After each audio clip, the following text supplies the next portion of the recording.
There we go.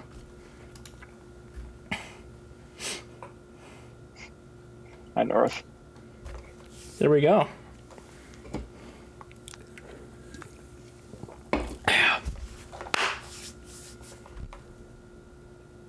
Okay. Are you gonna wait for Zeph or? I mean, he told us to start, but Let's just start. he did. Alright, I mean, it's fine. I mean, I'm very confused are here. you trying to because respect his feelings? Yeah, I am. Why would you do that? That's kind of cringe. Do we want to try to wait and build up critical mass, or? I mean, at least 14 people are watching. That's like 4 more than, or maybe even 6 more than average. I see 19 now. Oh, Pog. We're in the 20s, I see. 22. Oh, I see 22 now too. Oh, wow. Stream Manager is behind. That's impressive. Can I get some Pogs in the chat?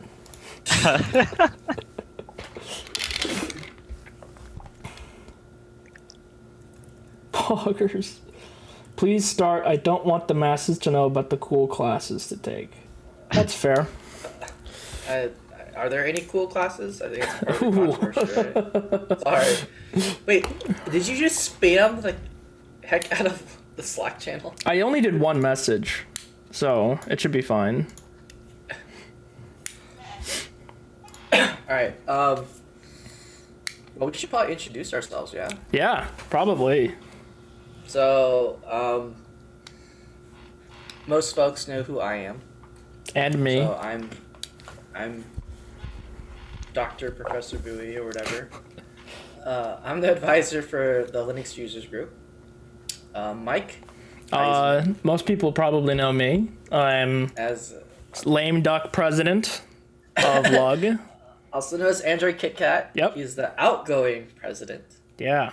And then recently we have I don't want to say elected. I might say selected. Yeah, Selected. We had some selections. Yeah, we selected 4 new officers for next year. So, Nolan, do you want to start? Introduce your fellow officers. Okay. Hello, I'm Nolan. I'm the incoming Lug president. I'm pretty dumb. That's a fun fact about me. Okay. I'd like to pass the voice to Paul, who's our incoming vice president. Thanks, Nolan. Yeah, I'll be the incoming vice president. Obviously, computer science major. Sorry, CPEGs, but I'm not trying to do that lifestyle. I study Italian too, so if you want to sign up for tutoring, that is also me. That's pretty much all I got. But system admin to Tom.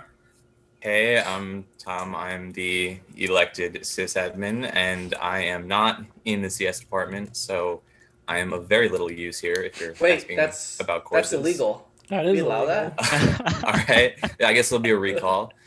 But kind of He's a Linux sussy. user. So I am an actual Linux user, which not That's everyone weird. can We don't have say. many of those in the catalog. we actually don't. That's actually true. I guess we'll pass it off to the money guy, John, the treasurer. Yep. Hi. I'm John, CS major, sophomore. I don't know how I became the money guy. That's not my job, but it is my job now, I guess. I'm glad Tom went before me because sysadmin is definitely a more important position. Yeah. So there we go. The new gang. All right, so obviously this year was a very awkward year for Lug. We held 0 we had one in-person meeting. We had one. We had our Saturday. Year's not over. The year's not over. Also true. Also true, actually, there might be a surprise announcement later. But next year, Nolan and the other officers will have the burden of trying to rebuild Lug to its quote unquote former glory, if there ever was any.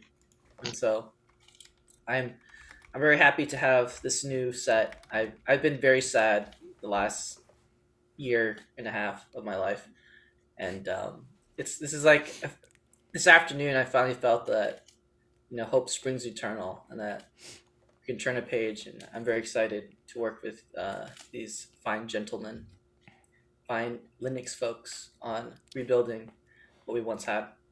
So, without further ado, though, you're not here really for Lug. You're here for courses. So, AKK, do you want to bring up class search and what we have? Is it just like classsearch.nd.edu? Just do like inside ND. Yeah. And... Okay. Do classsearch.nd.edu. Wait, are you using Pop? Are you using Linux? I know.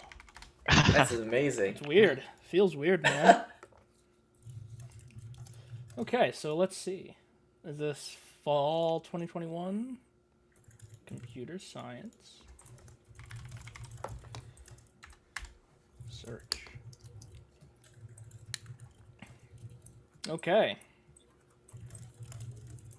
Is there like a just do electives? I don't think so. No, just bring up the CSU department. I did. Stream's probably a little behind. Yeah, I can make this bigger. There we go. All right. So probably not many are taking elements of computing. It's not for them. It's for arts and letters students. So. There you go. Discrete with Tiana. I mean, I don't think we have any first years. Do we have any first years? First years Probably in the chat. Not, but so I guess we could CSC skip. service projects would be the first one, I think. 2,600. yeah, say. So yeah, let's scroll down to. Oh, I guess I'm lagged behind because of the stream. Yeah. But, service projects. So okay, let's start with service projects with Shreya. I think a couple people have done this, and it's from my understanding, like this year it was used for a lot of like the CS for Good club. Their officers and club members use this as a vehicle to get credit for some of the work that they do, which is you work with the community on a project. You might make a database for them or a website or a mobile app. It's basically you work with organizations in the community that need some sort of computing application, and so it could be a lot of fun. It could be a lot of learning. If you want to sort of have this external motivation to try out new things, I think this could be pretty good. Yeah. I've never taken it, but I have friends who did. Yeah, from what I hear from other people, they really enjoy the experience, and again, it's one of those like you get what you give sort of things. So if you put a lot of effort into it, you get a lot out of it. Otherwise, Yeah. And I guess. All right, let's move on. Computational methods, is that a elective? Oh, Emery points out that you don't have to be in the club to take the course, so just keep that in mind. Oh yeah, no. Is it? So computational methods is. Ooh. I mean, maybe Tom, you can talk about this. This sounds like an ACMS type thing. I've never taken it, but pull up the description. What is it? It seems. Sounds like math lab. I've taken numerical analysis, so it might be like that. I think it's like numerical analysis. That's what it sounds like. I mean, I took it because I had to take it, but it wasn't bad. I liked it. It sounds Running a MATLAB in one class sounds terrible. So there is like if you get into say scientific computing, a lot of those codes are related to just how do I do math really, really fast. And so if you want an opportunity to perhaps take say the Calc 3 or linear algebra stuff that you hated and you want to program it so you might actually understand it, this might be an opportunity for that. And there is like, this is like a serious part of computer science in the sense that like, a lot of people make a lot of math doing this, a lot of money doing this. And this could set you up for say high frequency trading, right? Like those types of people, this is the very similar types of things that they're going to do in terms of I got to optimize the heck out of my code to make it compute math really fast so I can get all my stocks. So something to consider. Something to consider. Sounds kind of sweaty. Yeah, it is sweaty.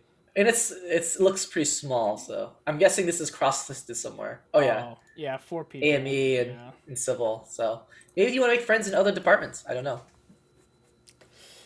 I don't actually know too much about this course, but it could be fun if you're into this. Let's move on.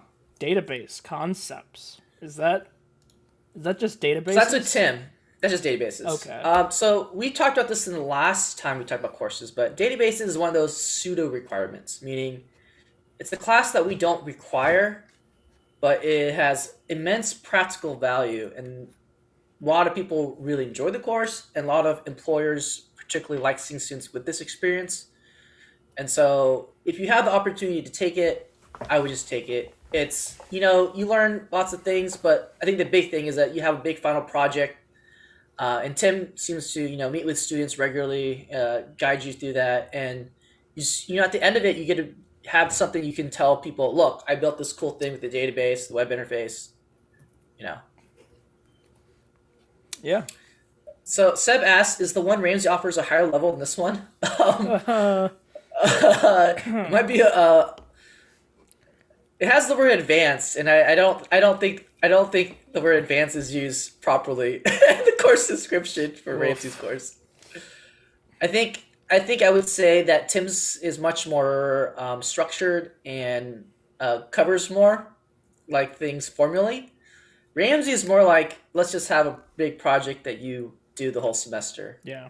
Tim's is like you still have assignments, you have exams. Ramsey's just like, it's more like one of my electives, which is let's just have fun, do something, So keep that in mind if you want a stronger foundation. You want to take database concepts before you take advanced database, I would say. But, what's this? Operating system principles? Well, why'd you skip the other courses? There was theory. I've never heard of SICDAR. So this is one of Tim's graduate students. Oh. So, I know nothing about this instructor, although I think they are currently teaching discrete. So it is a graduate student or a postdoc. I don't know what their status is. I will say that theory is regardless of who teaches it, is a very challenging course. I think John can speak to this. You want to comment on your theory experience? Yeah. Okay, theory's hard. Yeah. I guess Paul Nolan also in theory. So what would you tell people considering theory? Well, you need to take it, so Yep. just kind of take it. I don't know.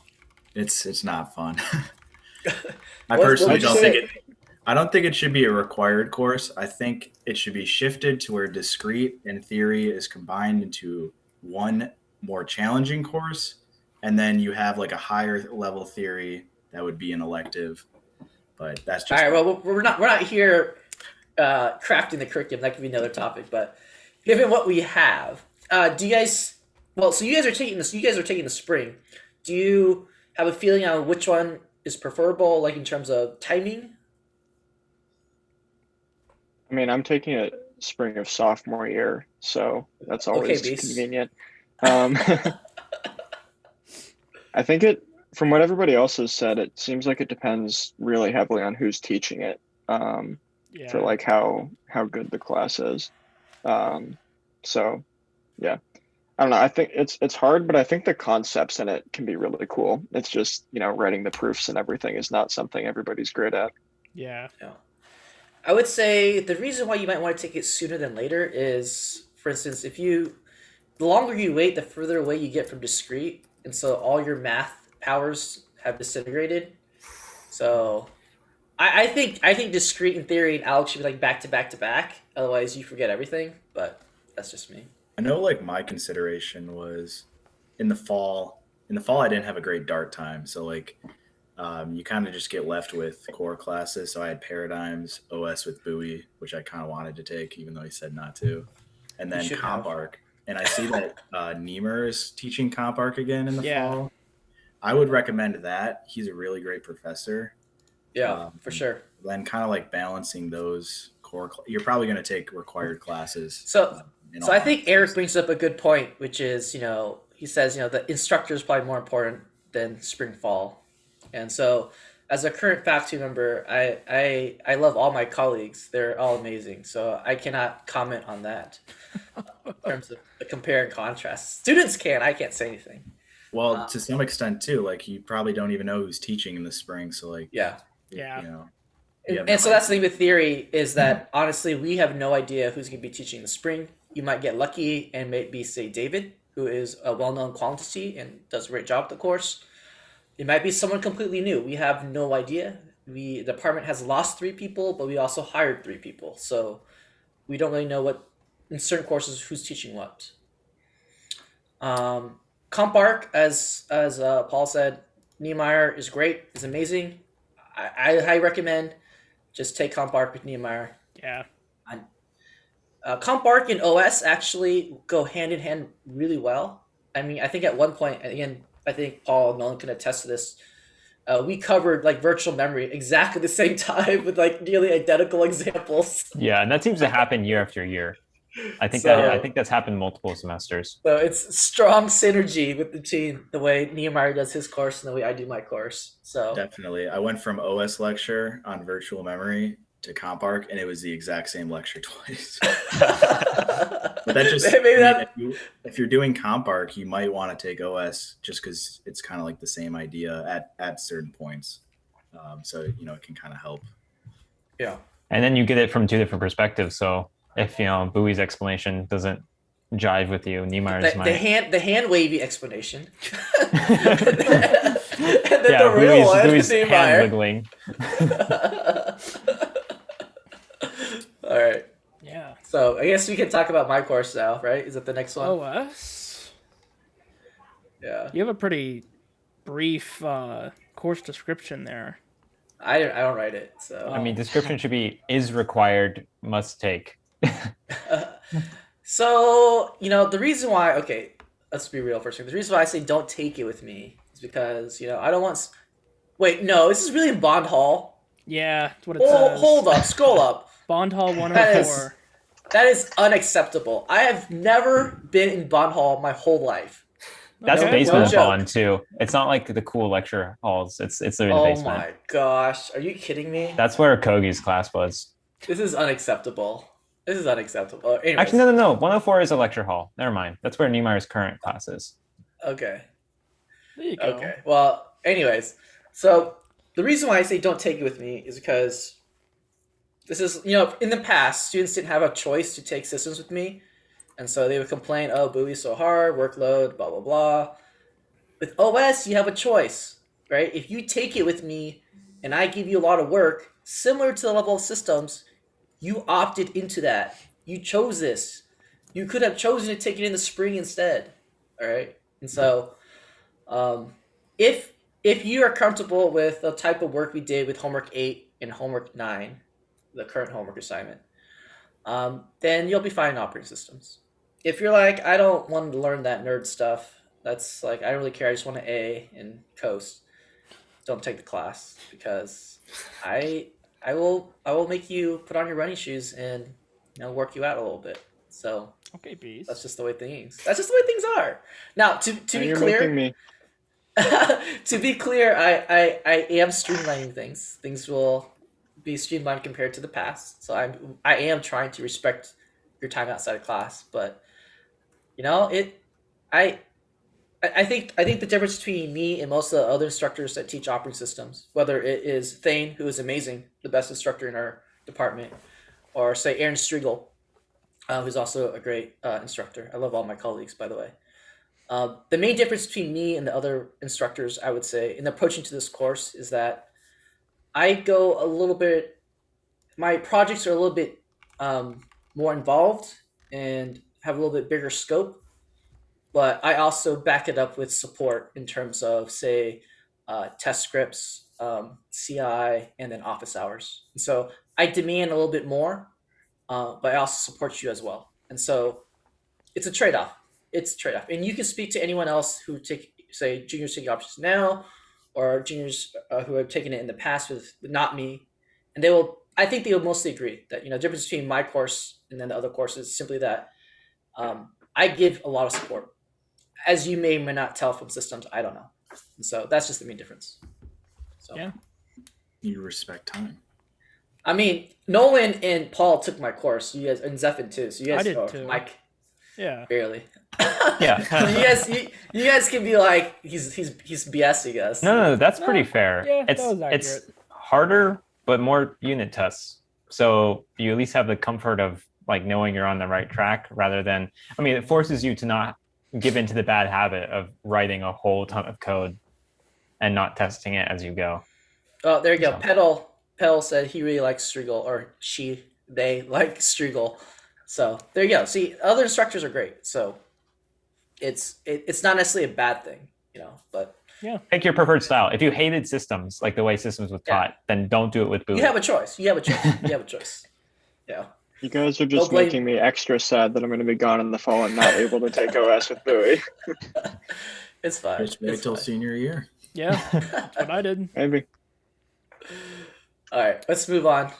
What other I courses guess do we it's have? service projects. Is that Service project is the same thing as service learning, what so I we already thought, spoke yeah. about that. It's like just two different. I think if you're a sophomore, you take the other one. If you're like upperclassman, you take this one. It's the same idea, right? Yeah, engineering projects in the community. Yeah. So Where'd it go? I think PC was next, if I remember right. Yeah, but I messed it up. There we go. Programming challenges. I used the back button. Programming challenges. So programming challenges is obviously my elective course, and so one thing that, again, if you ask any of the we skipped paradigms. Did we? Oh, we did. Yeah. Well, we'll go back to that. So one thing that you'll probably realize after taking an elective with me is that there's like core class Bowie and there's like elective Bowie. They're like two different worlds. Okay, so elective Bowie, so like programming challenges, we have no exams. You have No contests. projects. You have contests, but you work in groups. It's basically I had this course because what I found over time is that it just sort of frustrated me that I see students like sweating so hard, like reading cracking the code interview, and just to like do a get an internship or something like that, and they're doing it on their own, like in the wilderness. And I'm like, well, we can give my job is to educate, so why not have a course where I give them the opportunity with some guided support to do those things. And so basically, this is about applied data structures, not data structures. We're not going to build a hash table. We're not going to make linked lists. Hallelujah. But we will be using those things and building algorithms. And the idea is that doing these problems will help you on your interview. And basically, everyone or a lot of students that go through this course, they always end up at the end of the semester say, Bowie, like I went to this interview at, Microsurf, and it turns out it was the exact same question, this dynamic programming thing we did in class, and it was really useful and it was amazing, and I got the job, and now I'm making more than you. So, like that's the type of story I want to hear, at the end of the day. So that's what this course is for. Now, there is a summer version. Summer version is very similar, but it is very expensive, so I don't expect students to do that unless they can afford it. The fall version is a little bit longer. We have two different contests, in-class contests. Yeah, I mean, it's a very chill class. I mean, I think, AKK, you took it, Paul. Yeah. You took it, right? Nolan? Yeah. And so, I don't know if you want to add anything to that. If you can take it, absolutely do. It's also just a really fun class to get to do whatever. I don't know if it helps you in interviews because I don't do jobs, so but it's super chill class. It is enjoyable to I find problem solving fun. Yeah. When you get to work and stuff. So someone asked about the class size. So right now it's limited to 10 because I don't want too many seniors in it, and so we're gonna cap the basic number of seniors to 10. Then after the seniors are done enrolling, Ramsey's gonna block it to only juniors, and then raise the cap to 40. After that, depending on the classroom, I should probably have about 9 seats available to take students off a wait list. So if you cannot enroll for whatever reason, there will be a wait list. I can send you the form to fill out, and then from that wait list, I will select randomly 9 students. Yeah. So that being said, it's still not easy to get into because it's a popular course. Yeah. I know it says 10 right now, so people are freaking out. I got a couple of DMs and questions about it, but it is actually going to go up to 40 at the very least.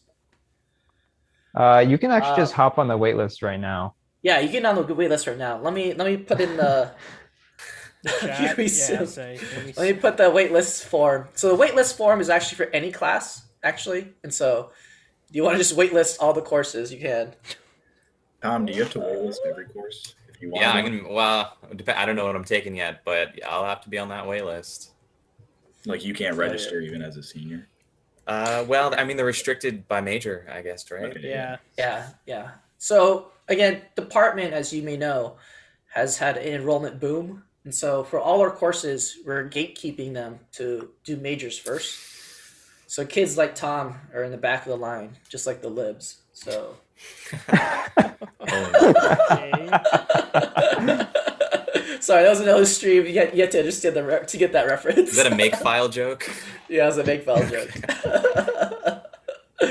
All right, so let's move on. Let's go back to programming paradigms. Digums.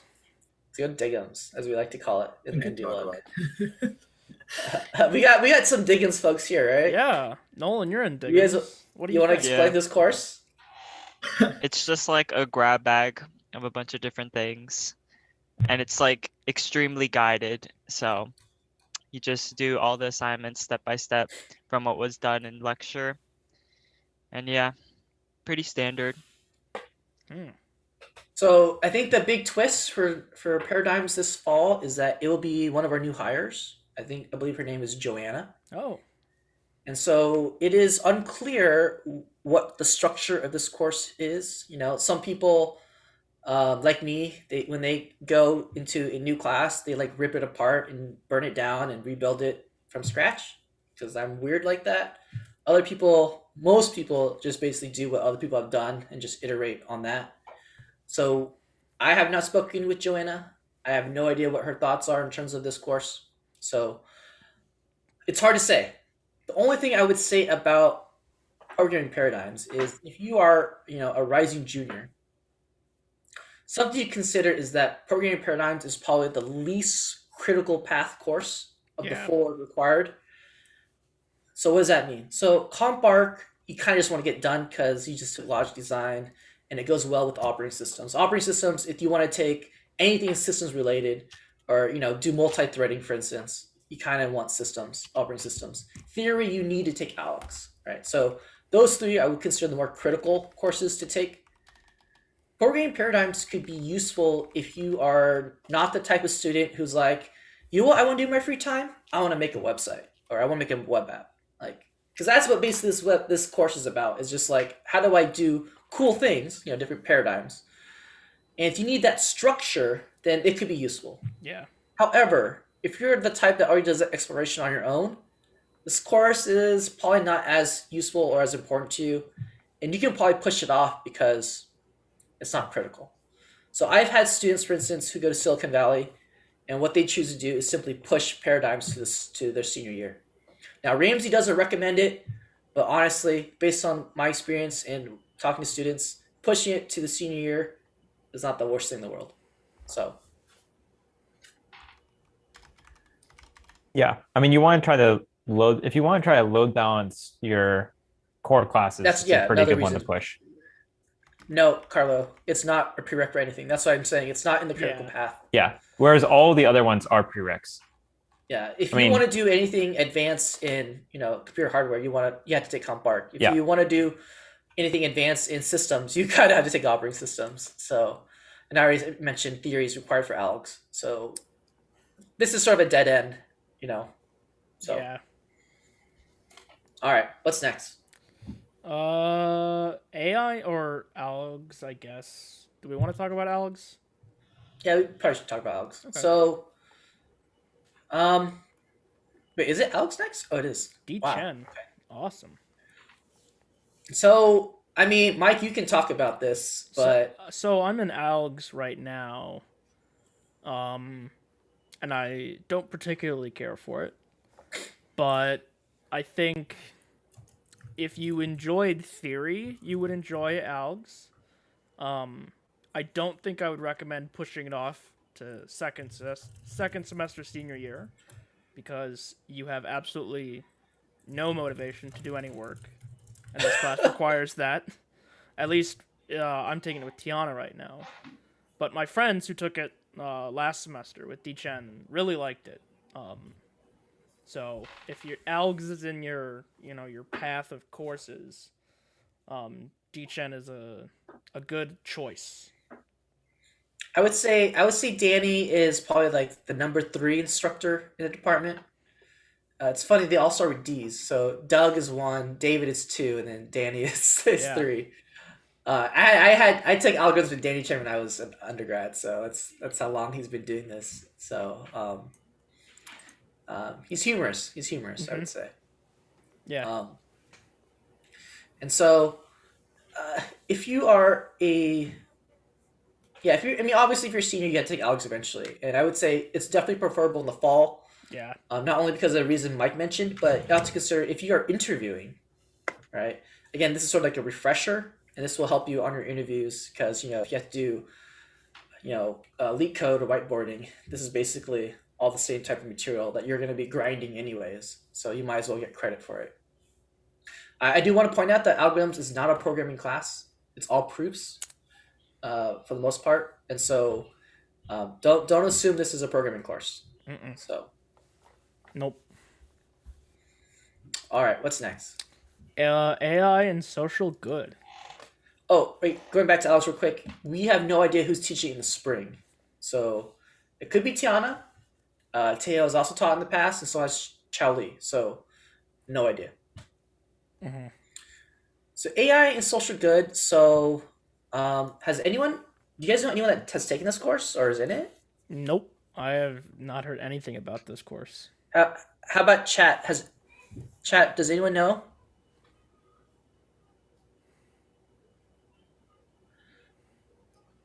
Bradley, we'll talk about that course in a second. So, Petal, tell us what do you think of the course? Yeah, give us some hot takes. Give us some hot takes here.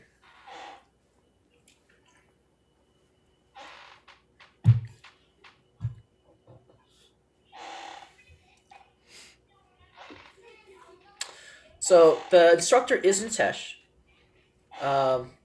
Okay, so Petal says it's pretty easy. That sounds about right. I think Nitesh is not is generally not considered a difficult instructor, but students typically like his courses. They like him, and so he may be the number 4 instructor in the department actually. And so the thing is, Nitesh really knows his stuff. He's like a rock star in machine learning, and he can bring a lot of insight into this topic. So Siddharth does teach something besides logic. He teaches for loops for hardware. Yeah. It's called like hardware for machine learning, but that's in the spring. So, all right. So I think from what Petal was saying, it doesn't sound like they did too much AI. Would you say the focus is on the social good or on the AI part? What is the focus of this course? Is it the social good, the AI? AI, okay. So, if you're interested in AI, that's something to consider. Yeah. I haven't heard anything bad about this course. I only know, like, from past experience that, okay, you didn't really do much social good. Fair enough. All right. Fair enough. Oh, actually, I actually do recall something. I think I recall that for the AI and social good course, I think Nitesh actually followed the same structure as Walter's AI course, and I think that's why it's basically AI. So this is basically our AI course. So if you're interested in AI, obviously this is the course to take. All right, let's move on. Okay. I guess ethics? Ethics was Walter, correct? Yeah, it's Walter now. So I think we have finally moved on from my reign of terror. I think I have officially been deprecated, and I will never teach ethics ever again. So, just probably for the best. It's finally happened after so many semesters of you saying you're never going to teach it. After 5 years, they finally retired me. So, didn't you say if you went to London, you'd teach it again? What's that? Didn't you say if you went to London, you'd teach it again? Yeah, I mean, because that's just easy to do with non-majors. So, anyways, so Walter, though, I know because I've talked to him about this course in the past, really, really, really, really wants to teach this course. So he's going to be very, very motivated. Based on Walter's teaching style, he'll most likely bring in a lot of cool guest speakers. Like he knows a lot of people that are hackers, computer luminaries. Like you'll probably meet a lot of really cool people, and he is part of the ND Tech, which is Notre Dame Technical Ethics Consortium, whatever it's called, center. And so he has a lot of tie-ins with the ethical community, whereas I just read Hacker News and Reddit, and I'm like, oh, this is cool. Let's just read this blog post. And so I think Walt should be much more rigorous, and from what I heard, he probably wants to be a little bit more technical in this course. And that's fine. I think that's it'll be a different and interesting approach. I think it'll be interesting. So I would say if you can take it with Walter, take it, because most likely Walter not teach it in spring. Most likely it'll be Dr. Boyer, and I think Nolan, you can talk about ethics in the spring. What would you say? Yeah, it's a grab bag again. It's just like a bunch of he assigns you to watch a bunch of documentaries on like disasters, so not really related to comp sci at all. So yeah, like you have to watch these documentaries and answer questions alongside them. Yeah, same as kind of Sounds like high school. Oh, so we have a question. What year is it recommended to take ethics? I personally would recommend that you wait till senior year. Now, Nolan took it as a junior.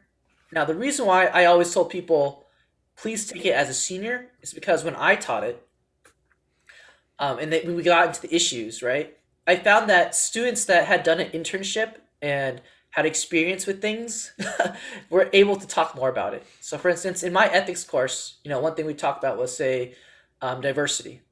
And I asked people, okay, for the people that went to an internship, how many, like, say, women were in your company? And people were like, actually, there were, like, none, or, like, there were 2. And that has a deeper impact when you can talk about your lived experience and be like, yeah, I went to Microsoft. I like to pick up Microsoft. I'm sorry. I went to Microsoft, and on my team, I was the only woman. And I experienced these things, Like, that's much more powerful and gives context to the issues we're talking about. Or another example is that, in my class, we talk about work-life balance. And that's much easier to talk about when students have actually tried to do a job and they realize it's very different than, say, the school year.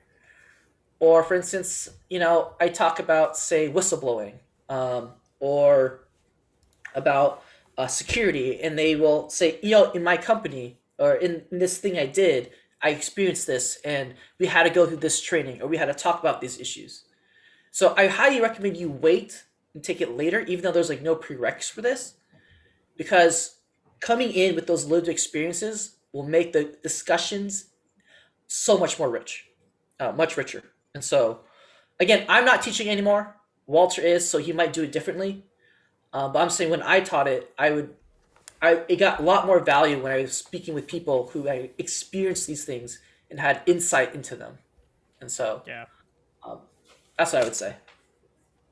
Stefan, would you agree? Because you took it early too, right? Yeah, I did. I think that's fair. But at the same time, my ethics class was very different than the one you taught. And there wasn't really any student interaction or student, discussion. Yeah. So in that case, it didn't really matter at all that none of us had experience. But I think that's fair. Also, ethics is nice practically senior year, I think, because it's a more chill course. There's less hours outside of class. So it's not a technical course. It's not technical. So you can have a bunch of technical electives your senior year and then ethics rounded out. Yeah. But I don't think it matters too much depending on the instructor when you take it.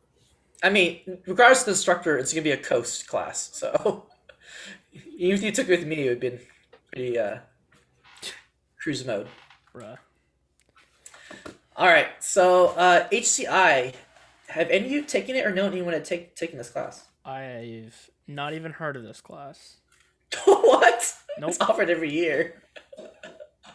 I don't even Anyone in chat? Anyone in chat has taken Bradley, that is a great question. Why doesn't tech ethics in Silicon Valley count? That is a great question, and I have tried for multiple years to make that count. Yeah. I have no idea why the department doesn't count it, but I have argued to Ramsey.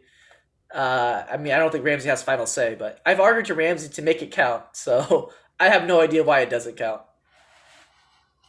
So yeah, that is a very thorough class. Yeah, I agree. I looked at because I was looking at its syllabus in reviewing it, and I was like, why doesn't this count for ethics? It's basically the same thing I do. So I don't know, but pester Ramsey. Maybe eventually we'll get the message through. So HCI is with Ron. I have no real. Wow, it's in Getty's. What are these random classrooms, dude? That's a big lecture basement hall thing. I would say I haven't heard anything necessarily terrible about this course. I think that some students get a lot of value out of it. It's one of our few user interface oriented courses. Like we usually are I'm I don't do UIs. I just write code that runs in the background. This is one of the few courses where it's okay, we should probably care about our users and how they deal with it. And I think it's a lot of foundational information on how you go about, say, considering use cases and things like that.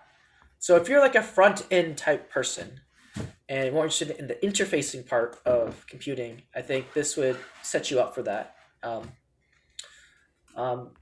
than that, I think it's not a hard course. I don't think it's a difficult course from my understanding. So, yeah. Cool. All right, let's move on because I have nothing else to say. VLSI. That's really it. VLSI, is that being offered? Yeah, by Kogi. So VLSI is so going back earlier, to take this course, you probably have had to take in CompArc or should have taken CompArc. I guess it's not listed here. You have to, I think. It should be a requirement. Yeah, it should be a requirement. Oh, it's not. Oh, wow. It really should. You're gonna hate the class if you haven't taken CompArc. Yeah. Zephon, do you want to talk about what this course should cover or what it would cover? Yeah. So the thing with VLSI, it hasn't been taught many semesters because it keeps getting low enrollment, so the department usually cancels it. Kogi is potentially a really awesome professor for VLSI because he has a lot of groundbreaking work in multi-core processors and this kind of stuff. So basically, VLSI is the process by which you take a CMOS circuit and you actually lay it out in silicon. So, I mean, in logic design, when you do CMOS, you talk about what the circuits are that make logic. This is how you would actually create them, doing the layout and that kind of thing. So it's really interesting stuff. So going back to what Zephon was saying, Dr. Kogi is probably our most famous professor at Notre Dame. He has a Seymour Cray Lifetime Achievement Award. If you're what does that mean? Basically means he did enough work where the supercomputing industry is yo, you good, bro. And so, I think taking a class with him is always an adventure, and he has a lot of stories, and he really does care about the students. He does put effort into his courses. So I would say if you have opportunity, if you're a CPEG, for instance, you probably want to walk away from Notre Dame taking a class with Dr. Kogi, if you haven't had the opportunity, just so you can say I had a class with Dr. Kogi. Yeah. So, I wish I could have taken VLSI, but it just. All right. So Dar says that VLSI should not depend on CompArc. So that's right. So one of the things that Dr. Kogi is famous for is this called the Kogi Stone Adder, which is the second fastest approach to adding. And so the joke is he invented addition. Wow.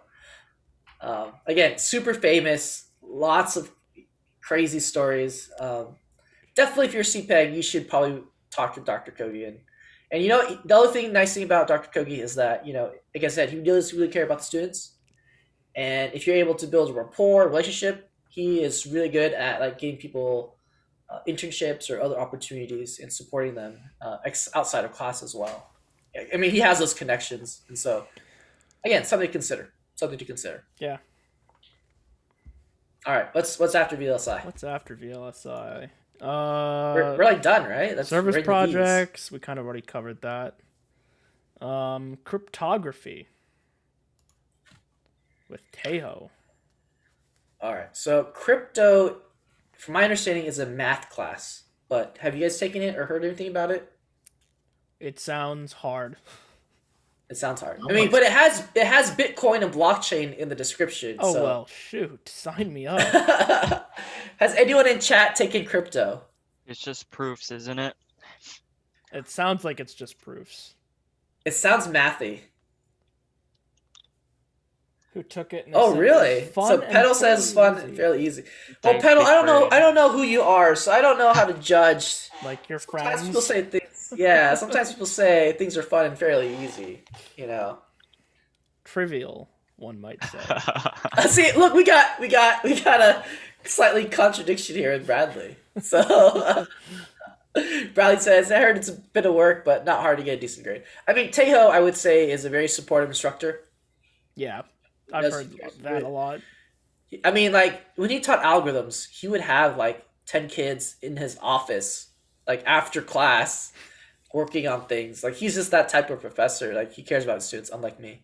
So, you know, I mean, and that he sounds not like only your Friday not, office hours. not only that, but he, like, gave them candy, you know? It Oh, was amazing. So, COVID. so I think this could, I mean, if you're interested in anything related to cryptography, you know, we don't have many choices. You know, we don't have that much course selection. So if you're, for instance, in the cybersecurity track, I think you should take this. Yeah. You know, regardless or not it's mathy or not. But Teo's very energetic. He cares about his students. I think it'll be a good time. It'll be a good time. yeah. What's next? Machine learning. Who's teaching it? Staff. Staff. So this is probably going to be, I'm guessing, a graduate student or a new hire. So I have no insight into what this course is going to be like. Huh. Do you guys know anyone that took this course from someone? How about chat? Does chat have any idea about machine learning? What is machine learning? It's just math. It's just for loops. A lot of for loops. It's just stats. Yeah, Oh, it's just stats. But for loops to do stats. I mean, again, machine learning is sort of, you know, one of those buzzwords that a lot of people are trying to do, and I'm not a fan, but that's me. But again, if this is something you're interested in, you know, it is what it is, right? You take it or you don't. So Yeah. yeah, I got nothing else to say about machine learning Yeah. I don't know anything about it. Data other than science. it's evil. Yeah, data science. Who's teaching it? Meng Jiang, or Meng Jiang. I probably butchered that. Does anyone have any comments on this one?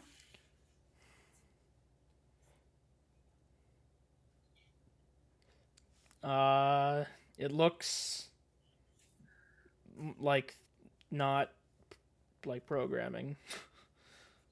No, I think this one does have programming. Oh. My understanding. I think they do like a lot of Python notebooks. Well, there you My go. understanding. Have none of you guys taken this course? Nope. Why do I only hang out with people that don't like machine learning and data science? Cross-listed, so I guess. I like machine learning. Oh, I have also really only taken required courses, so Okay, not yeah. extremely helpful for pretty much any of So, this. so from my guess, because it's cross-listed, it's probably not going to be like super hard. what's CDT? What department is DT is the Arts and Letters, Computer Digital Technologies minor. that? Okay. So, I think this should be a very reasonable course. Again, if you want to do data science and you want to be one of those ML nerds, take the course, right? I mean, it should be fine. It should be fine. So, GMash says one of the new hires is a ML person. By the way, I think that is true. I mean, Siddharth can tell us more. Siddharth is on the hiring committee, so he actually knows who the people are. I don't. So I'm not even a real professor. I'm not invited to those things. So what's the next course on our list here? The next course is NLP. Ooh. So NLP is probably the most difficult course Yeah. for the fall. Now, David is amazing. David is like the biggest. He's like, that meme Gigabrain. He is Gigabrain. Like, I've had other faculty talk to me and be like, I just feel dumb talking to David. I'm like, I know, I feel the same. And so, but he is also a very caring professor. He's a rich and deep thinker. Like, honestly, he really is. And so I think taking a course with him is an amazing experience. I think Emery, you took this course, right, Emery? Do you want to talk about it? It's difficult, correct? Yeah, that's. Ask Oh, Bill so about Erickson NLP right now. It says it's really fun. So it's fun, but it's hard. It's hard. Oh, so Gabe's here. Gabe, do you want to talk about NLP?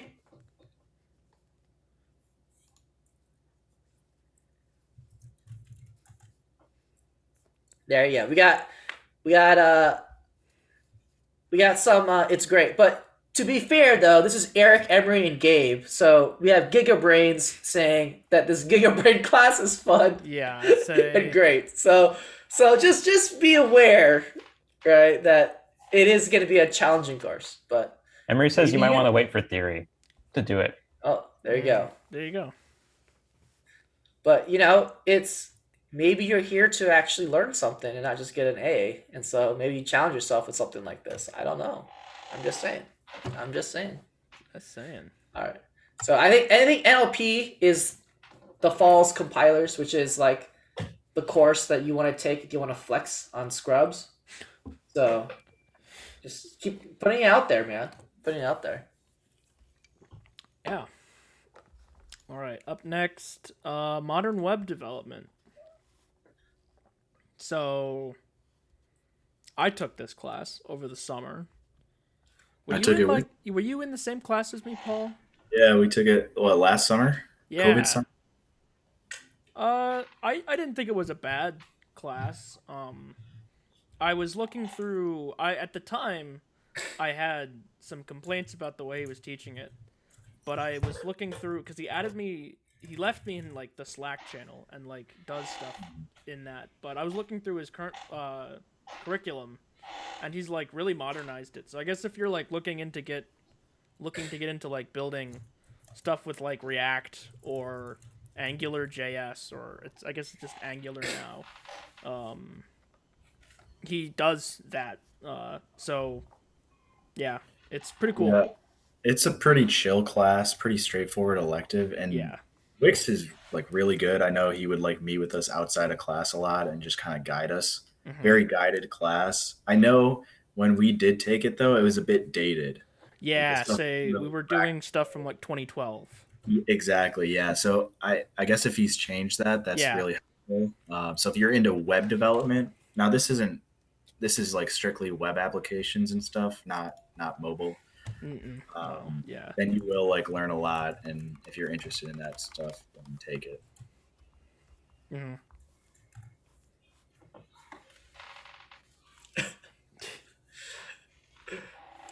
All right, sounds good. Yeah, I mean, there we go. I mean, some of the stuff you can learn on your own, but I think it's always nice to have guidance and, as Paul said, a helpful support system. So, what's next? What's next is distributed systems. All right, so I'm gonna go ahead and shill as hard as I can. Okay. so Dr. Thane dropped a note into the class Slack channel. Let me see if I can. Where is it? I don't know where. I don't know how am I using my computer here. Okay, so here's the course. So he already has like a little skeleton here. So AK, you want to bring that up? Yeah, here. Would modern web? Yeah, it's still, and if it'd still be useful. Even then, if it's not useful, it's a free A. So. So again, Dr. Thane is probably the best instructor in the department. I'm not only saying that because he is my boss and that I was his PhD student, but I honestly believe I took many classes with him. I think he's a great professor and instructor, and everyone else says every year, I wish everyone taught like Dr. Thane. So, why are you opening these images? What is this supposed to be? It's a graph. It's a DAG. It's a make flow. Yeah, no thanks. Anyways, and so this course is obviously about how to put together, large computing systems over the network that talk to each other. But if you look at his programming assignments, actually, I think there's a deeper story here, and I like the way he's structured this. And so this class is really about performance and then iterating on a system layer by layer, adding different incremental improvements. So, the first assignment here is, how do we even measure things? How do we know what the performance is like? What are the bottlenecks, right? And that's a very important question to ask, right? And that's actually a whole field of DevOps and a field of study. Then after that, you're going to build a small system. Looks like it's in Python, which is great. That talks over the network. And then what you can do is, okay, what are the problems here? What can we improve? Well, maybe you want to add fault tolerance. So let's add logging and recovery. After that, you want to speed it up. So let's do caching. Well, if we do caching, then we have the problem consistency. How do we deal with things going out of sync, right? And then what you might want to do is to provide availability is you might want to replicate. So I love this structure. If I were to create a course, this would look very similar to what I may one day imagine, right? If you can take this course and you enjoyed, again, homework 8, homework 9, all this low-level system stuff, and you just really want to know more about how do computing systems really work and how do we improve them and make them reliable and optimized and scalable, just take this course. You will not regret it. It'll be a lot of work. It'll be challenging, no doubt. But the key thing with a lot of things courses is that you end up becoming a lot better. I mean, literally on Reddit, there's like this Reddit thread from last year, and they're like, oh, is Nord MCS any good? Blah, blah, blah. I'm scared, blah, blah, blah. And literally one of the comments from a graduate was like, bro, just take all of Thane's courses and you'll be like streets ahead. Like, if you want to be really good at programming, really good at computer science, at least the practical side, no question, take this course. Honestly, I'm not memeing here. Just literally take this course. It's going to be great. It's going to be great. If it's not great, then I lied to you. Who cares? but okay. I honestly feel like this should be it. It's just one lie in a sea of many in that case. It's nothing. It's inconsequential. And again, the kids in the chat, right? They say, compilers with Thane was great. So, what if I'm afraid of grinding again? You know what, JMash? Look, it's, the last ride, right? It's senior year, So. Yeah, don't do it.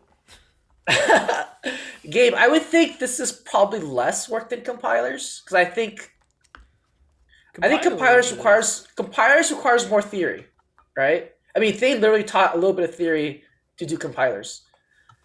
I think this is probably less theory and more, as the programming.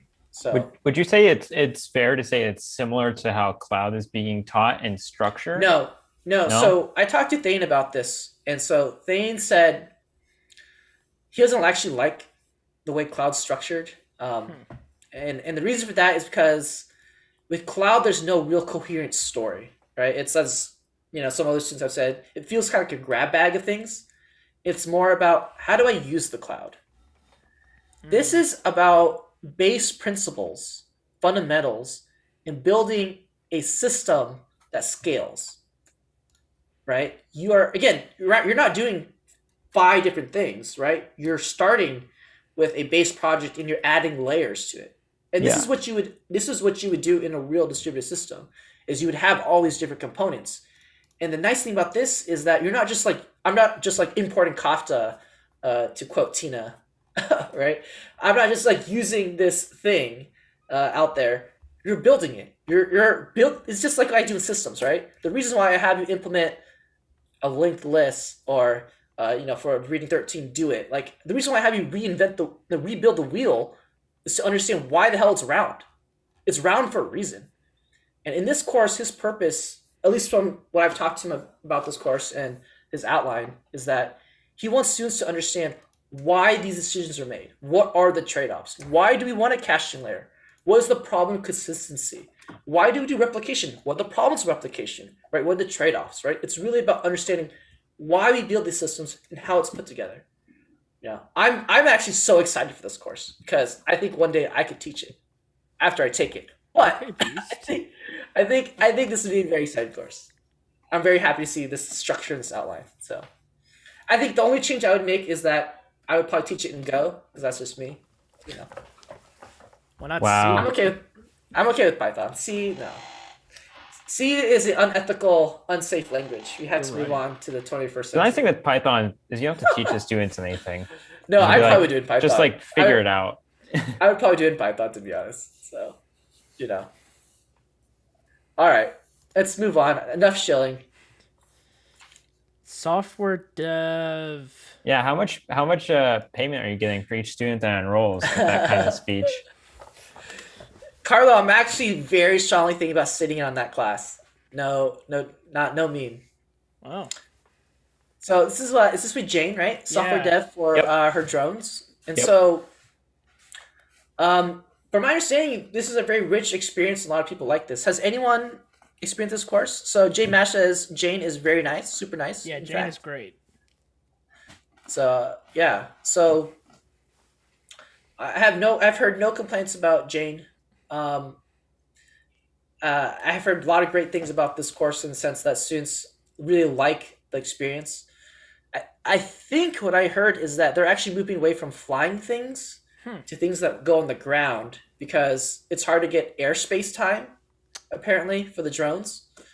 But it's easier to like be like, oh, let's just fill a room with like remote control cars, and so that makes sense. Either way, I think if you are the type of person who's like, I want more than just code that fills up a screen. I want to like have something tangible that I can touch with my hands, which some people really do care about. I think this is a great experience. Yeah. It looks like the course description, it does say specifically for ground vehicles. It looks like that's going to be their target. Yeah. Do you know like what language they'll be doing in this course? Or, like, I think Jane is a Java person, but I think it depends on the platform. I think it depends on the platform. I'm guessing it's Java though. What did J Mash? It sounds like you took it. ROS is Python. So it's Python. There we go. There you go. Easy. That sounds easy. That's a PogChamp. That is a PogChamp. All right, let's move on. I think the only problem for current sophomores is that I'm guessing that course is going to fill up. So yeah. Data viz. Has anyone taken this or known anyone that's taken it? Nope. That seems to be the common theme tonight. Yeah, we need to expand our group of CS majors here. Well, we do have a bunch of sophomores, so it's not their fault. I mean, if you like data processing, right? For instance, if you enjoy the demographics stuff we did in systems, where you take a bunch of data, you process it, and we just visualize it using text. But if you want to say if you did like the group point where you made charts and stuff, well, there's a whole field of visualizing data. And I think this course is the interesting twist to this is that I think you get to like pick your own data set for a project and do something interesting with it. That's kind of cool. So, yeah. And so something to consider. I honestly, I haven't heard anything positive or negative about this course. I don't want to sell you on something wrong. So, Yeah. All right. Next course, droid building. So droid building is a very unique experience, and I would say a lot of people that go into this class really enjoy it. I will say that a lot of people that go into this course are also like super sweaty and know what they're going into. Yeah. So this is like a very hands-on, you're really building something. And, if you do it right, These droids will be around for graduation next year. Um, but it is not like a traditional class, though. It's not like you go in and do a lecture. It's like Rob's like, all right, let's build some stuff, and you have to spend your time building it. Like outside, and things will break, things will mess up, and I heard Rob is I believe what the French called a tour de force. He is quite the character, and I heard great things about Rob. To be honest, I've never met him actually. I don't actually know what he looks like, but I've heard like he's an amazing instructor as well. A lot of real world experience, really good with advice and guidance.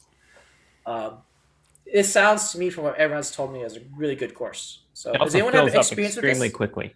Yeah. Has anyone? Yeah. So Eric says I've only heard good things about droid building. Yeah. From my understanding, this is like a premier, unique experience from Notre Dame, I would say. So, again, if you're willing to roll up your sleeves and be super sweaty, I think this is up your alley. So, especially if you want to do hardware, especially again, the type of person is like, I want to see code do something physical. This is the thing. So, And then case. case base. Yeah, So this is I mean, you guys have taken this, right? I have not taken this. Has anyone taken it? I've heard from friends it's like the easiest thing ever. Oh, I've heard about this, yeah, as well. And that's pretty much the same thing I heard. There you go. It is not a technical course. I think it's Friday mostly like afternoon. you write. Note, Friday afternoon. Yeah. Ooh. Well, it's you go, you hear people speak, and then you write like a little summary about it.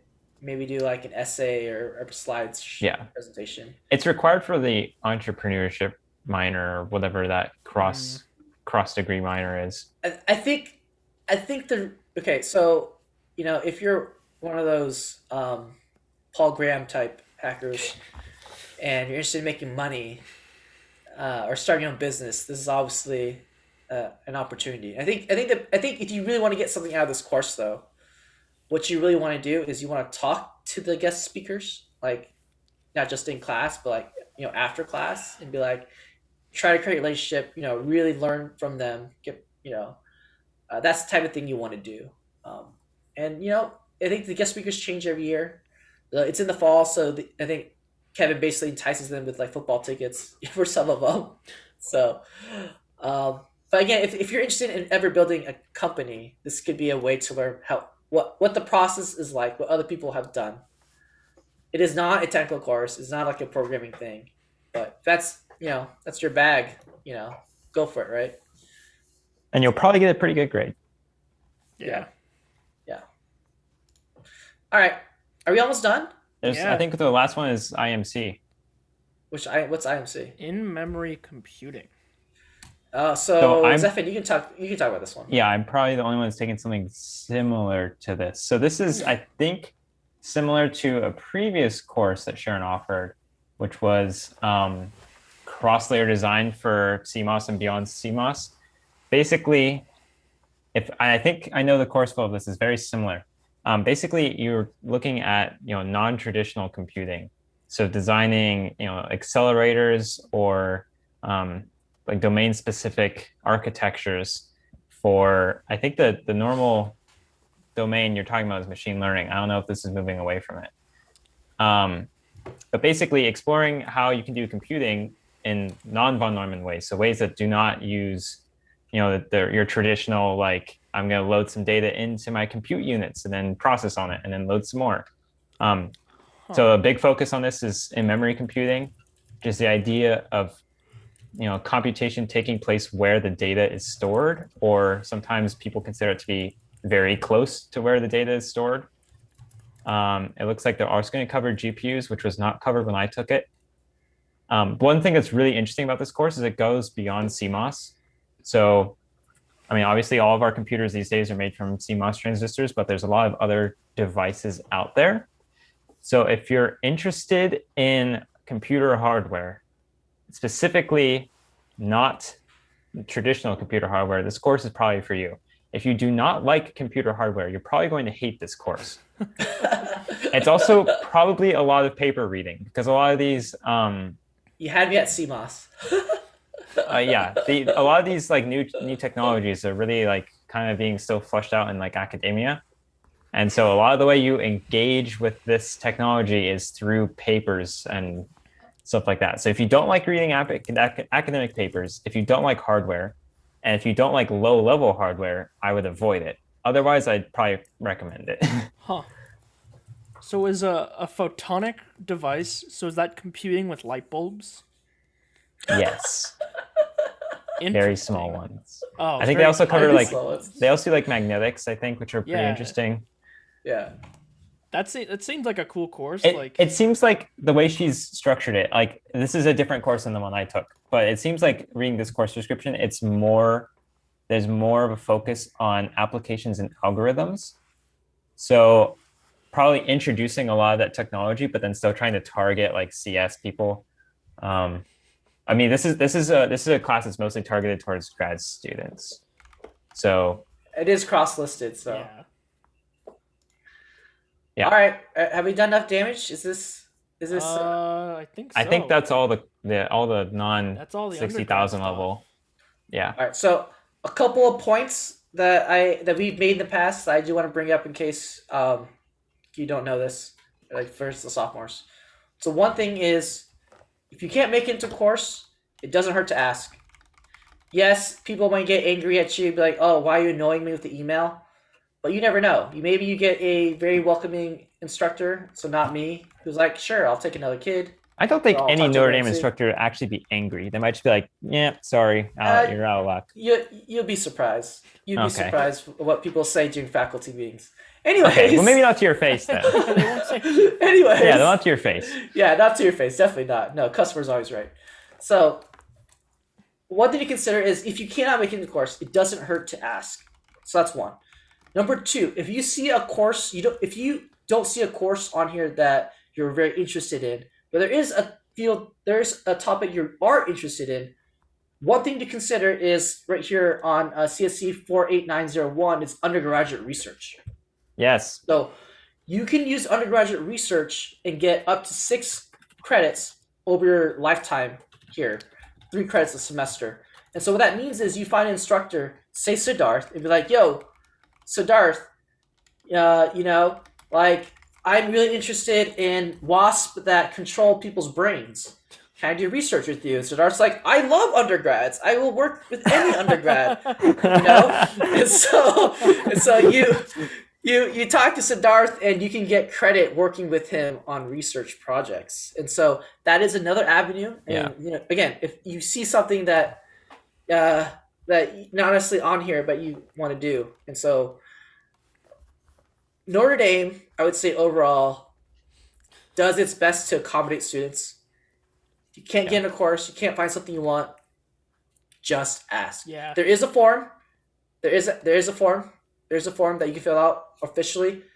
But again, it doesn't necessarily hurt to ask the instructor directly. I know that, for instance, that, if I see a student putting effort and they're expressing strong interest, I will, perhaps bias my dice roll towards that type of student. So, just saying. Just saying. No, it's just a Python script. It's just a Python script. Don't worry, it's fine. I don't think you can overemphasize research either. Like if you know there's something you're actually like passionate about, the best way to engage with it is to do research, because then you'll be focusing your 3 credits worth of work on the specific thing. Yeah, the specific thing you want to do. And the nice thing about research is it can be either very guided, very hands-on, or maybe you're with an advisor that is a little more hands-off. And even if you do like 6 credits, you have to be careful. Not all the credits count the same way. But even if you do credits and then you still want to research, there's also sometimes the option of then getting paid afterwards. Yeah. And continuing research with that faculty member. So research is really cool. I'd highly recommend it. So research either for money or for credit, something, very cool. And you're likely to get an A. And if you want to do grad school, you probably need the research. That's probably a requirement. Okay. All right. Do we chat? Do you have any final questions before we go? Yeah. Any Have any final lingering thoughts? lingering thoughts? NLP versus data science. So NLP is going to be way harder than data science. So, but if you're interested in NLP, like, I think Nikita, since you are a current sophomore, you should probably take data science first and theory first. Yeah. oh, yeah, you're already gonna have all take- your recs too. Yeah, so I would Your not. recs are gonna be hard.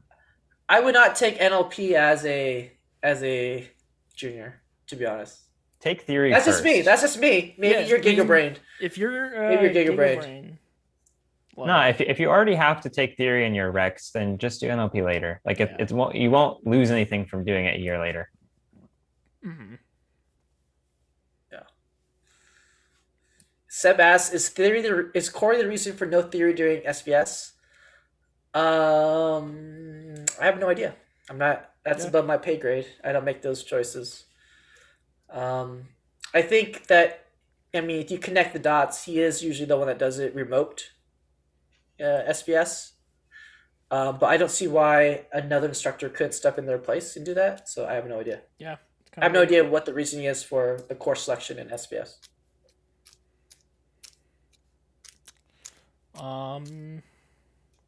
Wait, let me say something. If anybody's interested in joining the Lug IRC server, I'm sending a link in the chat now.